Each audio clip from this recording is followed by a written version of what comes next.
মিষ্টি আলুর পায়েস, রাঙা আলুর পায়েস এইভাবে একবার বানিয়ে দেখুন। এই পিঠেগুলি খেতে যেমন নরম তুলতুলে হয় তেমনি সুস্বাদু হয়। হ্যালো ফ্রেন্ডস, মাদার কুক চ্যানেলে সবাইকে স্বাগত। আজকে আমি আপনাদের সাথে শেয়ার করব খুব সহজ এবং সুস্বাদু রেসিপি রাঙা আলুর পায়েস। এই রাঙা আলুর পায়েস কিন্তু নানাভাবে বানানো যায়। আজকে আমি রাঙা আলুর পায়েস বানিয়েছি পুলি তৈরি করে। তো এই মিষ্টি আলু পায়েস বানাবার জন্য এখানে আমি দেখুন 200 গ্রাম মিষ্টি আলু নিয়ে নিয়েছি। আমি হাফ করে কেটে মিষ্টি আলুগুলোকে সেদ্ধ করে রেখেছি। প্রথমে আমি মিষ্টি আলুর খোসাগুলোকে ছাড়িয়ে নেব। মিষ্টি আলুর খোসাগুলো ছাড়িয়ে নিলাম। এবার আমি একটা স্ম্যাশার নিয়ে ভালো করে মিষ্টি আলুগুলোকে একটু স্ম্যাশ করে নেব। ভালো করে স্ম্যাশ করে নিতে হবে যাতে কোনো দানা না থাকে। এবার একটা চামচ দিয়ে ভালো করে একদম মিহি করে মিষ্টি আলুগুলোকে মেখে নেব। খুব সুন্দর করে মিষ্টি আলুটাকে একদম স্ম্যাশ করে নিলাম। তো চলুন এবার মিষ্টি আলুটাকে আমি একটু ঘিয়ের মধ্যে নেড়ে নেব। মিষ্টি আলুটা নাড়ার জন্য আমি গ্যাসে একটা ফ্রাই প্যান চাপিয়ে দিয়েছি। এখানে 1 চামচ মতন ঘি দিয়ে দিলাম। ঘি দিয়ে ঘিটাকে ভালো করে একটু গরম করে নিলাম। এবার আমি এখানে স্ম্যাশ করে রাখা মিষ্টি আলুটা এই ঘিয়ের মধ্যে ফ্রাই প্যানে দিয়ে দেব। মিষ্টি আলুটা দিয়ে দিলাম। দিয়ে এবার এখানে 1 পিঞ্চ মতন লবণ দিয়ে দিলাম। আর দিয়ে দেবো 1 চামচ মতন ময়দা। ময়দাটা মিষ্টি আলুর সাথে মিশিয়ে ভালো করে নেড়ে ঘিয়ের মধ্যে একটু ভালো করে ভেজে নেব। ভালো করে নেড়ে নেড়ে মিষ্টি আলুটাকে ভেজে নেব। মিষ্টি আলুটাকে ভালো করে নেড়ে নিলাম। ঘিয়ের মধ্যে কত সুন্দর ছেড়ে আসছে, একটা ডো মতন তৈরি হয়ে গেছে। এটা ঠান্ডা হলে আর একটু শক্ত হয়ে যাবে। যেহেতু আমি এই মিষ্টি আলু দিয়ে পুলি পিঠে বানাবো, তো পুলি পিঠেগুলো ভালোভাবে বানানো হয়ে যাবে। দেখুন কত সুন্দর ডো মতো তৈরি হয়ে গেছে। এবার এটাকে নামিয়ে একটু ঠান্ডা করে নেব। এর মধ্যে এবার পুর তৈরি করে নেব। সেই জন্য এখানে নিয়ে নিয়েছি 1 কাপ নারকেল কোরানো। এই নারকেল কোরানোটা দিয়ে দিলাম। হাফ কাপ নলেন গুড় নিয়েছি, এই নলেন গুড়টা দিয়ে দিলাম। দিয়ে এবারে আমি নারকেল আর গুড় দিয়ে পুরটাকে তৈরি করে নেব।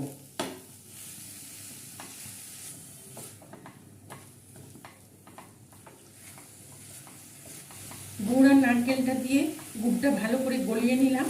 এবার একটু ভালো করে জাল দিয়ে নারকেলের পুরটা তৈরি করে নেব।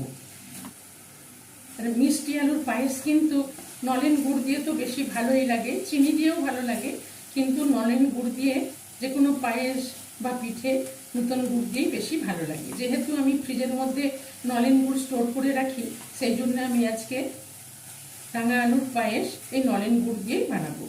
নলেন গুড়েরই একটা খুব সুন্দর গন্ধ আছে, সেই জন্য আমি এখানে কোনো রকম এলাচ গুঁড়ো ব্যবহার করব না। ভালো করে গুড়টাকে গলিয়ে নিলাম, অনেকটাই টেনে গেছে। এবার এখানে আমি 2 চামচ মতন গুঁড়ো দুধ দিয়ে দেবো। আপনারা গুঁড়ো দুধ না চাইলে নাও দিতে পারেন। দিয়ে এবার ভালো করে পুরটার সাথে মিশিয়ে নেব। একটু গুঁড়ো দুধ দিলে পুরটা খেতে খুব ভালো লাগে। কত সুন্দরভাবে, কত সহজে, খুব চটজলদি পুরটা তৈরি হয়ে গেল। এবার আমি পুরটাকে নামিয়ে নেব। নামিয়ে পুরটাকেও ঠান্ডা করে নেব। নারকেলের পুরটাকেও ঠান্ডা করে নিয়েছি। আর এখানে রাঙা আলুর ডোটা যে একটু ভেজে রেখেছিলাম, এটাও ঠান্ডা হয়ে গেছে। খুব সুন্দর সেট হয়ে গেছে। ঠান্ডা হয়ে একদম খুব সুন্দর ডো মতন তৈরি হয়ে গেছে। এবার আমি এই ডো থেকে অল্প একটু করে নিয়ে নারকেলের পুর ভরে পুলি পিঠেগুলো তৈরি করে নেব। তো এখানে আমি দেখুন খুব অল্প করে নিয়ে নিচ্ছি। এখানে আমি একটু চালের গুঁড়ো নিয়ে নিয়েছি। চালের গুঁড়ো নিয়ে 2 হাত দিয়ে এইভাবে গোল করে নিলাম। একটা ছোট্ট বাটি তৈরি করে নেব। ছোট্ট বাটি তৈরি করে নিলাম। এবার এখান থেকে অল্প একটু পুর নিয়ে এই বাটির মধ্যে দিয়ে দেব। দিয়ে দুদিকে মুখটা আস্তে করে বন্ধ করে দেব। যেমনভাবে পুলি পিঠে তৈরি করেন ঠিক সেইভাবেই আমি গড়ে নিচ্ছি। তবে আপনারা চাইলে যে কোনো রকম শেপ দিয়ে দিতে পারেন। আর পুলিগুলো দেখুন আমি একদম খুব ছোট ছোট করে তৈরি করছি। দিয়ে এই পুলি পিঠেটা রেখে দিলাম। এখান থেকে আবারও অল্প একটু নিয়ে নিলাম। গোল করে একটা ছোট্ট বাটি তৈরি করে নেব। আবার একটা ছোট্ট বাটি তৈরি করে নিলাম। নিয়ে আবার এখানে অল্প একটু পুর দিয়ে দেবো।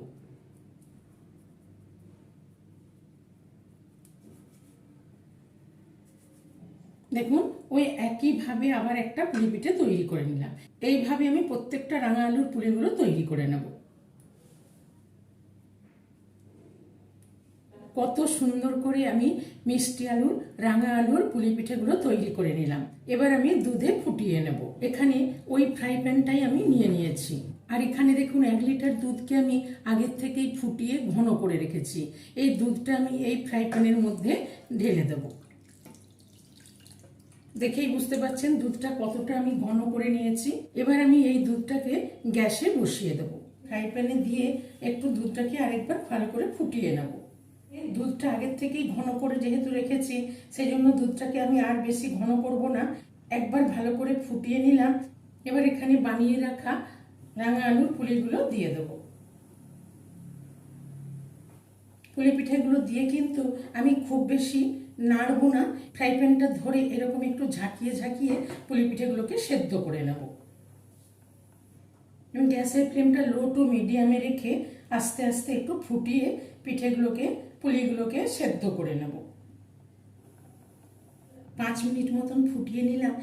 পিঠেগুলো দেখুন অনেকটাই সেদ্ধ হয়ে গেছে। এখানে নিয়ে নিয়েছি নতুন গুড়। এখানে আমি পরিমাণ মতন এবার নতুন গুড় দিয়ে দেবো। গুড়টাও আস্তে আস্তে গলতে থাকবে আর পিঠেগুলো আরেকটু যেটুকু বাকি আছে সেদ্ধ হয়ে যাবে। তবে গুড়টা আপনারা প্রয়োজন মতন দিয়ে দেবেন। গুড় বা চিনি যাই দিন পরিমাণ মতন স্বাদ অনুযায়ী দিয়ে দেবেন। গুড়টা দিয়ে দিলাম, দিয়ে একটু ঝাঁকিয়ে নেব। পিঠেগুলো খুবই নরম পিঠে তো, দুধের মধ্যে গুড় দিয়ে জাল দিলে পিঠেগুলো চট করে ভেঙে যাবে না। দিয়ে ভালো করে একটু ফুটিয়ে নেব। এই রাঙা আলুর পুলি পিঠে রেসিপিটি কিন্তু নরম তুলতুলে হয়। গুড় দিয়ে লো টু মিডিয়ামে রেখে 5-7 মিনিট আমি ভালো করে ফুটিয়ে নিলাম। আর রাঙা আলুর পায়েসের পুলিগুলোও সেদ্ধ হয়ে গেছে। দেখুন একদম নরম তুলতুলে পুলিগুলোও সেদ্ধ হয়ে গেছে। আর পায়েসটা ফুটে দেখুন কত সুন্দর ভারী ভারী হয়ে গেছে। একদম পারফেক্ট রাঙা আলুর পায়েস তৈরি হয়ে গেছে। এবার আমি গ্যাসের ফ্লেমটা অফ করে দিলাম। একটু ঢেকে রেখে দেবো। তবে এখন যেহেতু গরমকাল, এই রাঙা আলুর পায়েস ফ্রিজে রেখে ঠান্ডা ঠান্ডা খেতে বেশি ভালো লাগবে। ঢাকাটা খুলে দেখে নেব। দেখুন কত সুন্দর হয়েছে রাঙা আলুর পায়েস। একদম জমে ভারী হয়ে একদম পারফেক্ট রাঙা আলুর পায়েস তৈরি হয়ে গেছে।